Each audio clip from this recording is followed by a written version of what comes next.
tell us about the Holy Land. How are the tours going? What are you doing? It's amazing. So I did Old City yesterday, which is the Christian quarter, the Muslim quarter, the Jewish quarter. I did not realize that all of this is crammed in within a third of a square mile. Yeah. So it's unbelievable. There's so many incredible religious icons that are all within a really close distance of each other. And we had like a 4-hour walking tour, and I think I saw the entire Bible. Oh my God, it was insane. And every religious icon ever. But I got really lucky, and I had the world's most sarcastic tour guide. I had a Russian Jewish tour guide, and I was on a tour with 4 Jews. So the Russian tour guide initially was trying to feel me out to whether or not I was Jewish or Christian. And I was like, oh, I used to be Catholic, but, I kind of stopped going when I was 16, but I, still kind of struggle with my faith and all this. And nobody's right. Everybody's got issues. And from then on, he gave all the inside scoop about these fake relics and, fake sites. And he's like, this was really founded, 200 years ago. And he shows you the differences and problems with the reason why a lot of relics aren't really relics. I was like, this is actually the best tour guide ever. And he's like the Brent Ozar of Holy Land tour guides. Yeah. Oh, that's cool. And you're in Jerusalem now? Or you were in Jerusalem? Oh, potato. It's not like Florida where you can buy puka necklaces that are actually made from parts of Jesus. Oh my God, that's terrible. But he's in Jerusalem, right? Yeah. Okay. As soon as he returns from Potato Land, he will be in Jerusalem. Oh boy. Eric's got a client in RDS coming up pretty soon. Yeah, sure do. You ready to take that on? 48 minutes. Yeah, it's just a SQL Server sitting out there in the cloud. In the cloud? Yeah. Ask your questions now. Yeah, so far we have like 2 questions, and I already got them answered, so.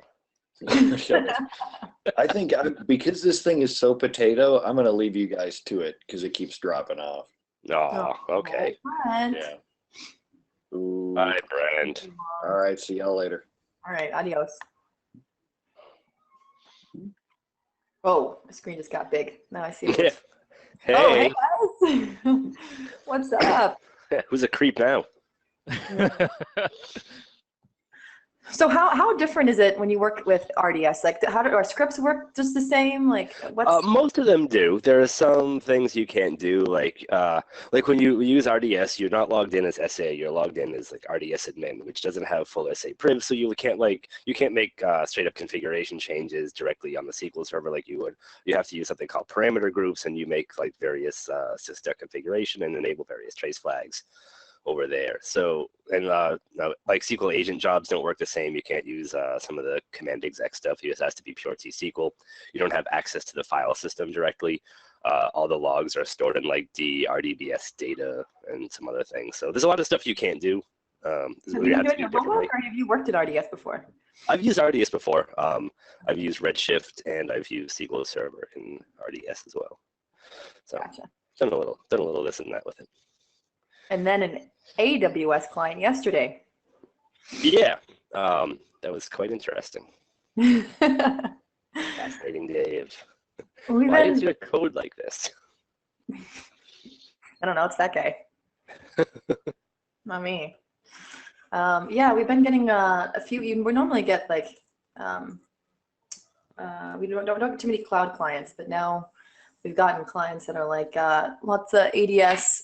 RDS. We had somebody just reach out to us like, how do I monitor an RDS? I said, if he joins office hours, he will find out.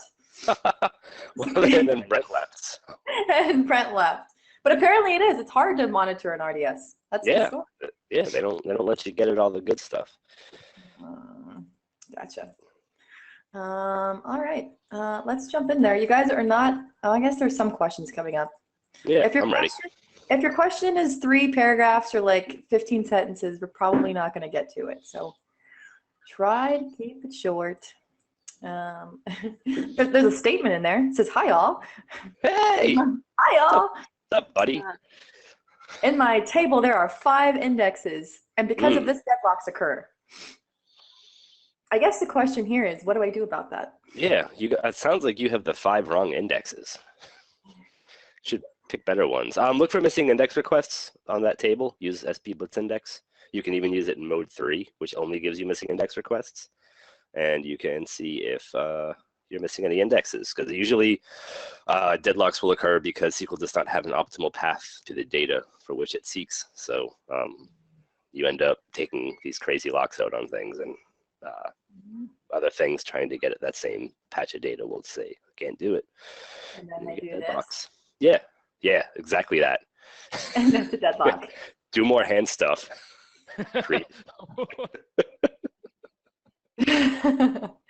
Richie, what kind of questions can you answer? How do we involve you in this? Any Know about SQL developer-y type questions? developer-y. And you can also ask developer-y stuff because Richie Rump is here. Otherwise, we're going to have to get Richie a soundboard. He's just going to have to play various noises. Oh, you don't think I've got one? Well, I'm in the closet over here. Where's it at, man? sitting here with silence. Want some air horns? I want that backwards tape noise. Want some gunshots. It's hot 97 studio. Dance hall. Horn, yeah. Let's see. We guess to move on to questions from Eugene. He says, what would be the best approach to copying 3 terabytes of SQL Server data? Our DBA is proposing restoring from a backup onto a second host.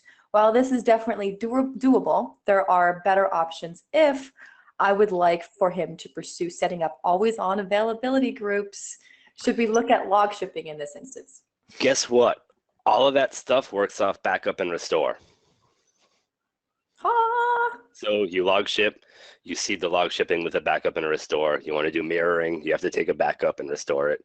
You want to do availability groups, going to the GUI, going to the wizard. It will say, how do you want to do this? Backup and restore. Unless you have some magical SAN stuff going on where you can take a snapshot of the SAN and present it on the other SQL server, that data copy isn't going to be any faster any other way. So, sorry. Okay. This is something I hear about, I feel like often in office hours. Cardinality estimator. Ooh, I love these questions. Do you? Yeah. It's from Deborah. She says, we've recently upgraded from SQL 2005 to 2014 on a vendor-provided database and immediately got bitten by the cardinality estimator. We've since dropped to 2012 compatibility mode, but what do we do about the already set up queries for the future? Generally, better indexes and statistics. So the big difference, well, one of the big differences between the old cardinality estimator and the new one is that the old cardinality estimator didn't ever make assumptions that data was tied together from column to column, which is untrue in cases, let's say for instance with states and cities, right? So it would never make a assumption that New York City was only in New York. In 2014 and on, it does make some assumptions about that. It also makes some better assumptions about things like ascending keys, other than just saying it's 30% of the table or one row or something. I don't know. So the only thing you can really do is make sure that you stay on top of proper indexing and statisticking, and eventually you can also try trace flag 4199, which sometimes corrects some regressive bugs in queries. Who just joined? What, is he Brent. welcome back? I said trace flag and he showed up. Yeah. He came to whack me. Turn off the trace flag. Turn off the trace flag. I got plugged in. I tried the wall jack, and I'm like, ooh, this might work. There you go. So another thing you can do is you can test various queries there are 2 trace flags that enable the old cardinality estimator or the new cardinality estimator, regardless of which compatibility mode you're in. And you can use those to test certain queries to see which ones would benefit and which ones don't, and try to figure out, get just a better picture of which ones don't work well with 2014. The follow-up question. Brent, anything to add? I agree. Thanks, man. Thanks. Exactly what he said. And the follow-up question here is it bad practice to use SQL to specify cardinality version to use when running the query? Not if it helps. Yeah. You know, it probably comes from, for the longest time, we're telling people, don't put in query hints. It's a bad idea to use query hints. But we're at that one point in history where, depending on which cardinality estimator you use, you might get dramatically different results. Yeah. So, probably the time where it makes sense to do it. She follows up with, this is a vendor database. However, we are not allowed to change the indexes. Oh, no. Well, then why would, did they test this thing on 2014? They test this thing. So you know, if that part of the tuning is out of your hands, you're left with either the query hints to force one cardinality estimator or the other, or you're forced to just push it back to the vendor and say, fix this, we're paying you. Mm-hmm. Maybe you're paying them, I don't know. Did you torrent that software? Don't do Brent, that. Oh, go ahead. Sorry, Richie. No, don't torrent software. We're not saying. Richie says that because he's a developer and he likes to pay. I agree that you shouldn't torrent it because you're probably going to get some horrible credit card thief stuff on there, malware. Not pointing any fingers. My dad, I have to tell this story just because it's funny. My dad goes and buys a copy of Photoshop off of eBay, which you're never supposed to do because it's always garbage, right? It's always fake. Gets a copy of Photoshop for like $49. And of course he goes and installs it and the key thing pops up. Sorry, this is not a legit key. My dad spent 6 months talking to the guys, trying to get them to get his money back or get a real key. Eventually these guys actually gave him a full box copy of Photoshop just because he was such a nagger. Wow. How much? What's the value on that? Like $1,500 at the time. What? So Yeah. your dad made like $300 a month. Just haggling with some guy. Right? You sold me a copy of Photoshop. I want my Photoshop. Dad, please don't ever do that again. What does he need Photoshop for? Can't he use this like GIMP or something? So Dad uses Windows, and he's more of a photo collector than he is a photographer. He shoots photos continuously on vacation and never goes to look at them. We went on an Alaskan cruise 3 years ago. He still has not taken the photos off his camera yet. He must have a heck of a memory card in there. Yes, doesn't shoot a lot of pictures. I got an email from my mother recently saying that she had like she got one of those like, you know, Dropbox expands your limit to like 50 gigs or something if you buy certain phones or whatever. And she did that, and she has 32 gigs of pictures and videos in Dropbox. And she just got an email saying, we're going to cut it down to 2 gigs because your like trial is up. She's like, what's going to happen? I don't know. It's the cloud. Yeah. What does happen when they cut it and you don't do anything about it? You just lose all that stuff? You just can't add anything to it. Oh. I don't think they actually delete your data. That would Dropbox never, although I haven't seen this in the last year, but more than a year ago, Dropbox's thing was they would never actually delete files. It was too hard for them to worry about accidentally deleting the wrong stuff. And if you paid for a trial, they wanted to be able to give you all your old files back. So. Oh, nice. Cool. So there was that RDS question that was in the help account prior to us hopping on. I told him that if he joined office hours, we would answer it. And now that Brent's back, I think we can. My connection's getting real bad. Potato. He actually joined. It worked. Nice. Let's see here. What are tools for monitoring an RDS instance? We use Redgate for on-site instances, but it does not support RDS. The bummer with RDS, so RDS, for those folks who haven't used it yet, Amazon Relational Database Services, it's basically SQL Server in a cloud can. It's real SQL Server, but you just don't get access to everything. And the way Amazon keeps it stable is that they don't give you access to master, model, MSDB, changes for TempDB. As somebody who writes code, so like SP Ask Brent and even SP Blitz wasn't compatible with Amazon RDS until this morning. I actually, just weird coincidence, coded it this morning. It's really hard work for vendors to get their monitoring software to support stuff when you can't run queries in master. So basically you don't have a lot of choices other than Amazon's CloudWatch. It's their own monitoring tool. The thing with CloudWatch is it's just a toolbox that you have to define which metrics you care about monitoring. So it's really left as an exercise up for the reader. Sounds like a business opportunity. It does. But given the small number of people who use Amazon RDS, not that it's bad, it's awesome. I like it a lot myself too. I would totally use it. Yeah. If only we had a use for it. If only we had a use for it. Someday. All right, question from Greg. He says, what if your data doesn't define primary and foreign key relationships?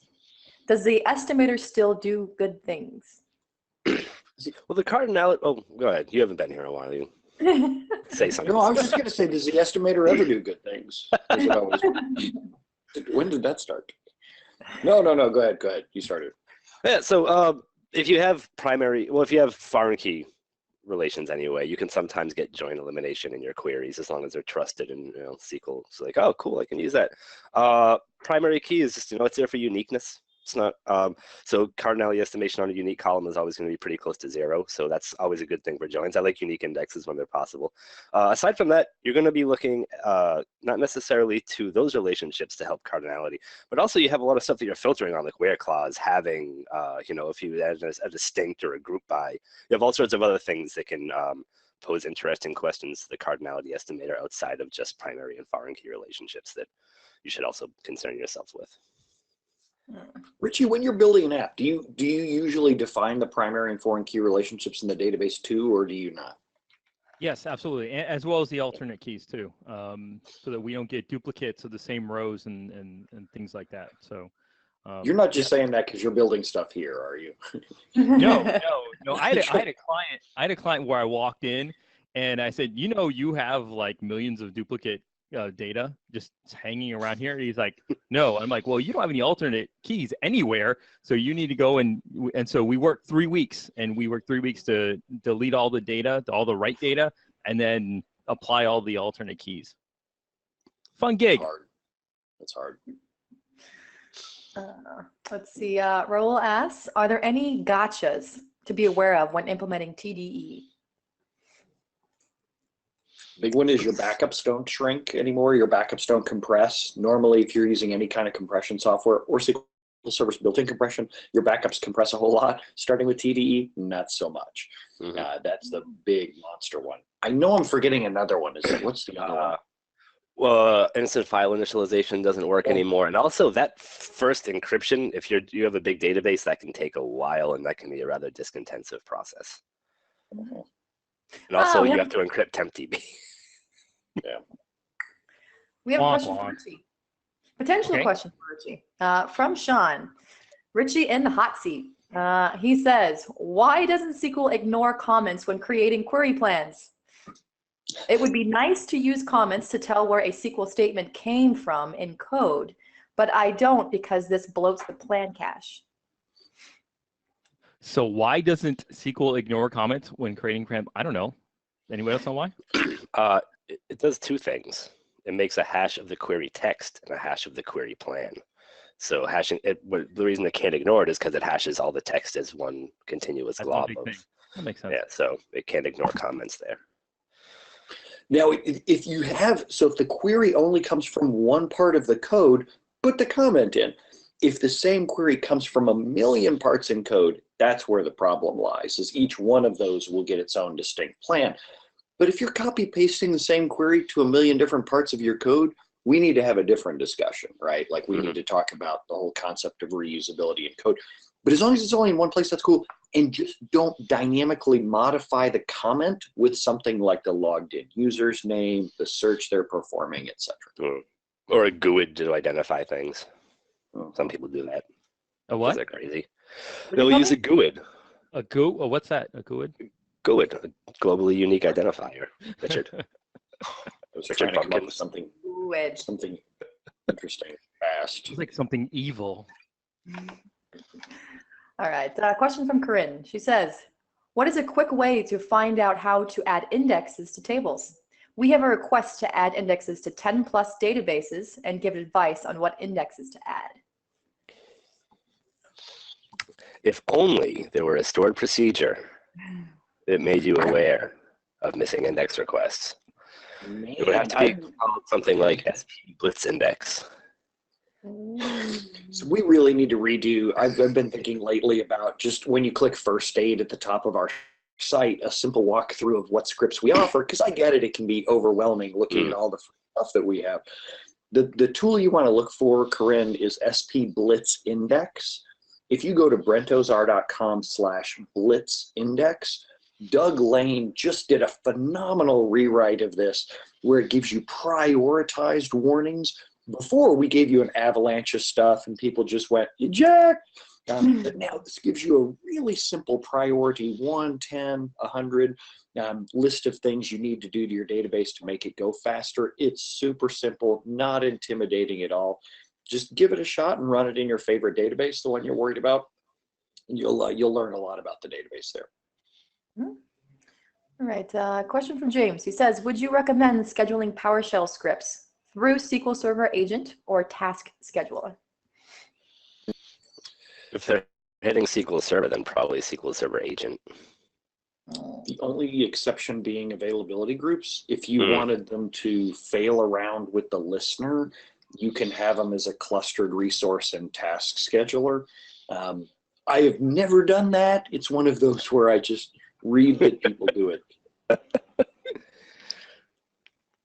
Otherwise, I'm with you. I would always put them in agent. Let's see. We get a lot of questions about upgrades too. Upgrading SQL Server 2008 R2 to 2014. Any gotchas? The cardinality estimator. We were just talking about that. And why is it a gotcha? Why is it a gotcha? Because not all queries behave well with the new cardinality estimator. So if you upgrade your database, if you rather put your database on an upgraded server, you're going to be posed with a decision to put yourself in compatibility mode 120 or 110 or lower. If you put it in 120, which is the newest, or as of 2014, the highest one, you will start using the brand new cardinality estimator, and it will no longer assume independence of column data. It will assume that there is some correlation between one column and the other.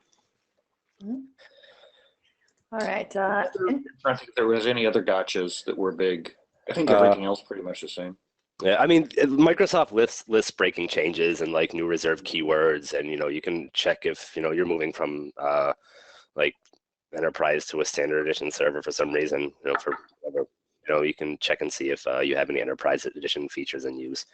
Just typical stuff that you do before an upgrade. Make sure that where you're going is a safe place to land. Did they say they were going from 2008 or 2008 R2? I've already forgotten. R2. Okay, yeah, that's cool. Let's see. Let's move on to a question from Joe O'Connor. He says, I find several of my SQL servers paging out all their memory to the page file when McAfee does a virus scan DAT update. Ooh. If our security team can't get that under control, would lock pages in memory help prevent this? Well, but then McAfee just pages out to disk, and your SQL Server is still slow regardless. What you want to do is back down on SQL Server's max memory. By default, in our setup guide, if you go download our setup guide, we tell you to leave either 4 gigs or 10% free, whichever is greater. So either 10% of your memory free or 4 gigs, which sounds like a lot, but that's what you need for running applications like McAfee. Also, there's a certain amount of Windows overhead to managing that much memory, which it just kind of needs. It needs to think about it sometimes. Let's see. I put the emphasis on the wrong syllable. That was pretty good there. Question from Tom. He says, do you recommend patching clusters manually or with cluster-aware updating? Brento, you like this one? Yeah, I do. So I have a whole philosophy where I want to update. I only want to do updates in the daytime when I'm sober. This is very important qualifications, which means that I want to patch the passive node on a Monday or Tuesday, 10 a.m. kind of thing. Let it bake for a couple of days and make sure nothing wild and crazy happens. Then during my maintenance window, I'm going to do just one failover to fail over the SQL Server instance or however many I have. And then when I sober up again on Monday morning, Tuesday morning, whatever it is, I'm going to go patch the passive node, the new passive node then. That way everybody's at their peak so that when something breaks, it's just a fast, easy process. If you let cluster-aware updater do it, it's just patch, bam, failover, patch, bam. And, you know, all this is happening quickly. Next thing you know, you have a bunch of servers that are patched and are broken and you're drunk. So it makes for a really Let's see. Question from Thomas. He says, does config file change over time? Or can I back it up after install, not worry about it afterwards? That's the config file police coming in the background. Like you're back in Chicago there. I'm not sure which config file you mean, Tom. I think when you install SQL, you can have the ability to save the config file for you. Yeah, it's like you can trash that. You can draw ASCII trains in there, and it doesn't hurt. Yeah, you can do whatever you want with that one. But I used to try to save them and then try to, like, you know, figure out, oh, can I automate this and do other things? And then I said no, and I stopped. Mm-hmm. How about a replication question? Sure. Okay. So far, we can take a bad one. I don't know if it's bad or good. I'm just going to ask it. It's from Michael. He says, how do you think merge replication would work between two servers running across a WAN? That's it? That's it. How do you think it'd work? Tell me about it. The problem is less about the WAN, and it's more about conflicts. What happens if two people do inserts with the same ID values, if people do updates in two different places at the same time? The hard part with merge, peer-to-peer, bidirectional transaction is handling conflicts. And it doesn't matter whether they're sitting next to each other in the same data center, if their VM's on the same host, or if one is in Sydney and the other one is in London. You are boned. Mm-hmm. And I don't think any of us, have either of you guys ever worked with merge replication, like resolving conflicts? Richie says yes. Yeah, that's why you work here. A long time ago, galaxy far away. It just wasn't fun. And of course, everything's just fine until you get this big conflict, and then you're like, oh crap, what do we do now? Who's the winner? Yeah, there's nothing built into So what are some things that you can do architecturally to avoid conflicts? So if you guarantee that it's always only ever going to be two servers, you split identity values. So one starts at 1 and goes upward, one starts at -1 and goes down. That avoids your insert conflicts. Then for stuff like updates, you could just make a business decision that the last writer always wins regardless, you know, but then what happens is the managers come in and say, well, I really needed this value and some idiot edited it after me, you know, so it's just always that you end up having to write these rules to judge the conflict winners. So could you do something like add like a date or a date column that would show last modified, sort of like, you know, like roll your own temporal table sort of thing? Oh, totally. Yeah, but then you still have to decide the winner. If Right. I update the user's name as George and Right. you update it as Fred, then we have to decide from a business perspective who wins. So also in that sort of that same vein, probably this is one of those instances when, GUIDs would be a little bit smarter for uniquifying column than identities, because That's it's really also easy to run out of numbers.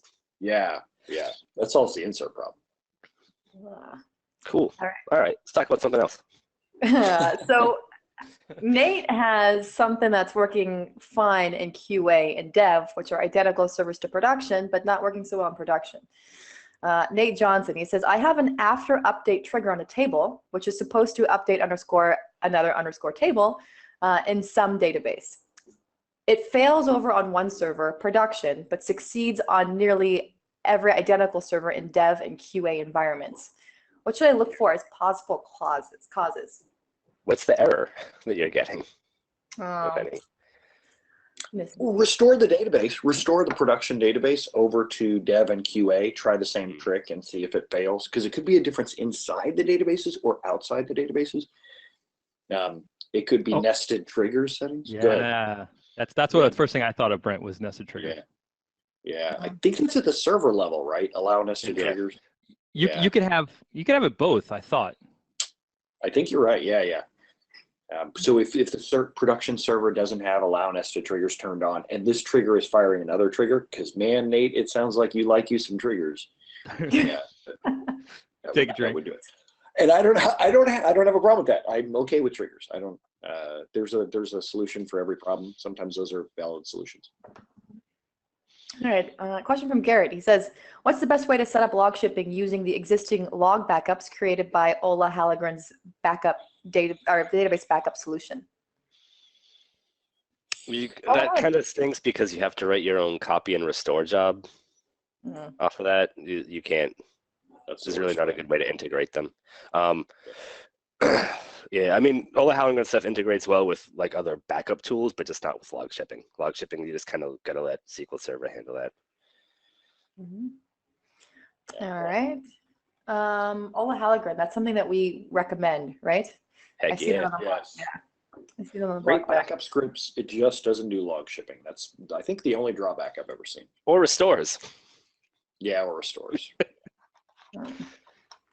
All right, question from Todd on indexes. I have an ancient database that started life as SQL 2000. Remember that? All of the current indexes do not have the include syntax, sort in DB, etc. Besides running Database Engine Tuning Advisor using a trace against a copy without indexes, any ideas on how to attack replacing the indexes? First off, I have to say, if Todd is the guy I think he is, he has a black Trans Am with T-tops. What? Yeah. I want to go check his Twitter account to see if that's the Todd I'm thinking of. Which was good job, Todd. But no, I would say, are the users complaining about performance? If they are, then you go run SP Blitz index, and it'll show you recommended indexes with includes as well, assuming that SQL Server's recommending. Right. So I guess what I would do if I had to start from scratch is I would, if users are complaining about things, then I would take, the most frequent user complaints and I would prioritize those as things to fix index wise. It's pretty easy to tune indexes like that, looking at the queries. Like if it's only in the select list, you can have it as an include if you want, right? If you decide to, not to risk the key lookup, if you're joining on it, or it's in the where clauses inequality, that's good. That's a good leftmost column. If it's an inequality column, that's a good, moving on to the right in the index key of the index definition. SQL doesn't care about the order of include. So whenever you want to figure stuff out, just go crazy with it. It's really just a matter of looking at the queries and tuning the indexes to your updated SQL abilities now. And bad news, I looked at Todd's Twitter account. He's not the one with the Trans Am. He's still a nice guy. Still a nice guy, and I like Todd. Yeah, he needs a Trans Am now. What the hell? No, Not wearing a mesh cutoff football jersey. Zubas. Listening to Kenny Loggins. Coming to stick a Reebok up your butt. Drinking a Zima.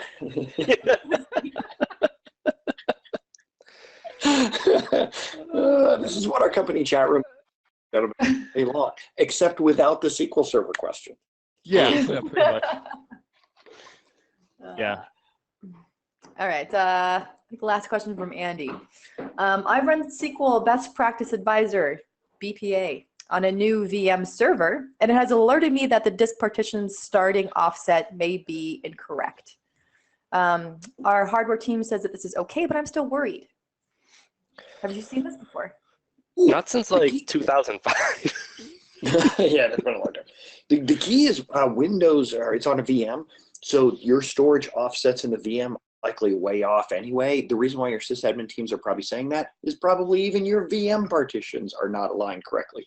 If you've got such an old OS that it's not aligning the partitions correctly in Windows, you're probably hosed in VMware too, like you're working on Antiques Roadshow level gear.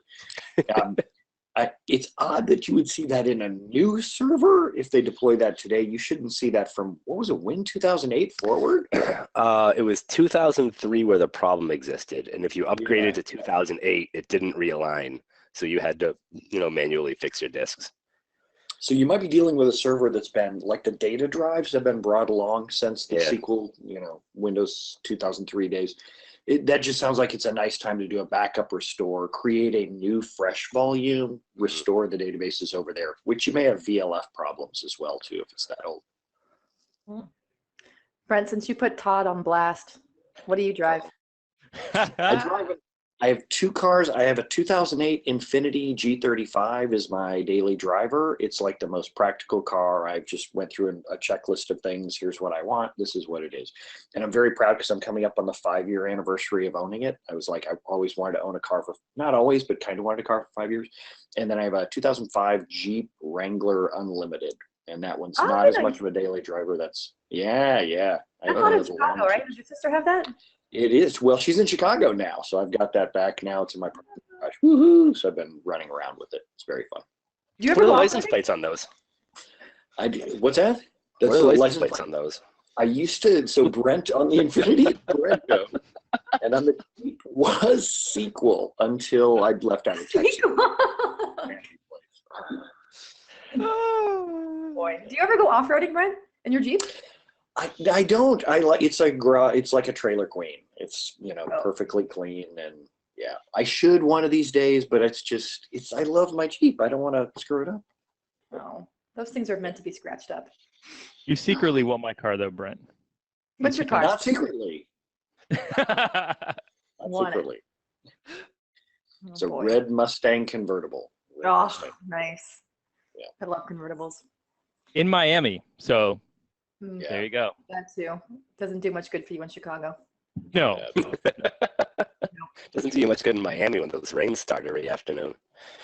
Well, but it's only for 15 minutes, right? I mean, then you can put the top back down. You're good. Fair. All right, guys. That's all the time we have for today. Adios. Adios. See you later. Muchachos.